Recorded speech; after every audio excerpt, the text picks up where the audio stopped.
Hi everybody, this is Mr Duncan in England. How are you today? Are you okay? I hope so. Are you happy? I hope so. Here I am once again on yet another hot and steamy day in the UK with some of your email questions and comments concerning the English language and my work here on the World Wide Web. So before I pass out through heat exhaustion, let's have our first question for today. How do we use in return in a sentence? This question comes from Ahmad Al-Haribi, who lives in the Kingdom of Saudi Arabia. The words in return form a clause in a sentence, which shows that a favour must be repaid with a favour also. I do something for you, so you must do something in return for me.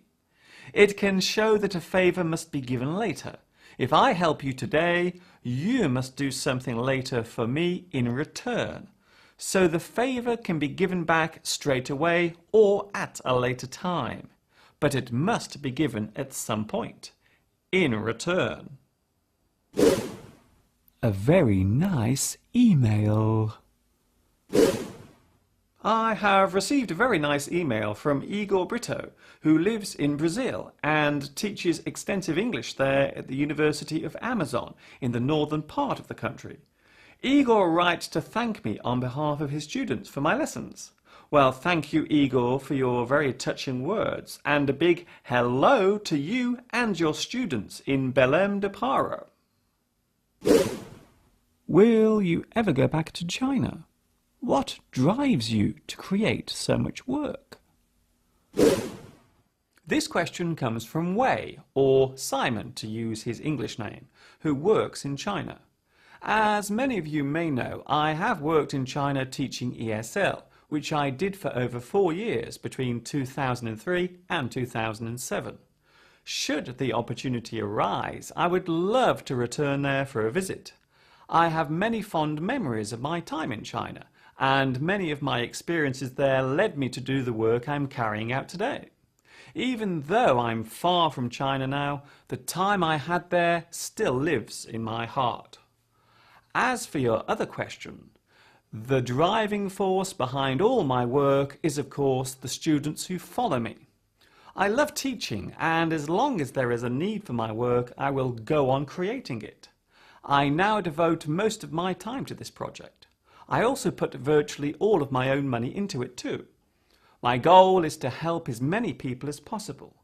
I know I'm a small man and a tiny player on the internet, but making a change for even just a few people is reward enough for me. A fruity idiom. Did you know that the word banana can be used as an idiom? The expression go bananas. He or she has gone bananas. The crowd went bananas after the match. It means to become crazy or act in a mad or overactive way. How do I change my accent? Is it possible to do this? This question was sent in by Louisa Yi, who comes from China but is now living in Canada. One of the most sensitive issues surrounding language is accent. The way you speak identifies you and your background. It is a very personal part of your character. The traditional train of thought with teaching is that it is better to teach a second language to young students in a kindergarten rather than adults in a training centre. But even then, the end result could be a child speaking with an accent. It is not what they learn which sets the accent, but where they are learning it. Here is an example of this occurrence. A person lives in England for 25 years and they have a strong English accent. They move to California when they are 26. By the time they are 35, they are speaking with an American accent. Maybe they are using local colloquialisms. Over time, their accent has changed. The amazing thing is that this person is probably unaware that this has happened. This will not always happen, of course, but it does show that if we can change the way we speak without realizing it, then it is possible to do it intentionally. Of course, just like any other change, it will take time. Whether you try it or not is up to you.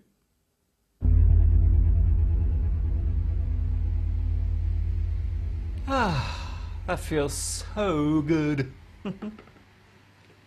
Before I dash off today, I would like to say a special hello to Dwai Pham, who lives in Vietnam and is a big fan of my English lessons.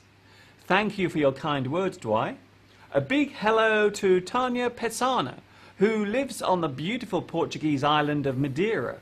Yes, Tanya, I did visit Madeira in October 2007 and I had a lovely time there. It really is a great place to escape to and relax. I even sampled some of the delicious Madeira wine while I was there.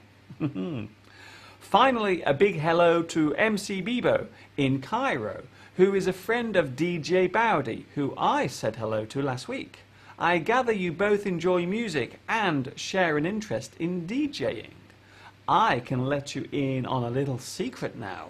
In the past, I have worked as a DJ on the radio. It's true. That is all from me for today. I'm now going outside to enjoy some of this lovely sunshine before the big grey clouds return. This is Mr Duncan in England saying thank you for asking me, and of course, ta-ta for now.